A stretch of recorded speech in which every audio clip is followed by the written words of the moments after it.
প্রথমত Donald Trump, তার প্রচুর বৃত্ত আছে, ধনকুবের হিসেবে তার জুড়ি আমেরিকায় হয়তো কমই আছে, কিন্তু বিদ্যা, বুদ্ধি, ইতিহাস চেতনা এইসবের ব্যাপারে তার মাথার খুপড়িতে গ্রে ম্যাটার খুব একটা আছে বলে তার ঘনিষ্ঠ বন্ধুরাও দাবি করে। ডোনাল্ড ট্রাম্প এই সেদিন পর্যন্ত জানতেন না পার্ল হারবারে কি হয়েছিল।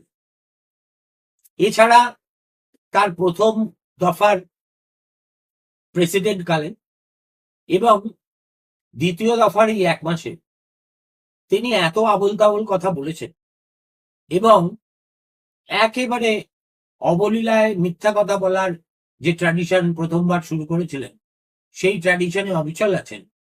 যে তার ওই যে মায়ামিতে দেওয়া বক্তৃতায় ভারত সম্পর্কে তার কথাটা খুব একটা গুরুত্ব দেওয়ার কোনো মানে আছে বলে আমি মনে করি না। কেননা তিনি এই কথা বলার আগে আপনারা লক্ষ্য করবেন বা শুনবেন, তিনি বলেছেন, আই ওয়াজ জাস্ট শোন দ্য ফিগার্স। একটা ইউএসএড এর মতো সংস্থা, যারা $586 মিলিয়ন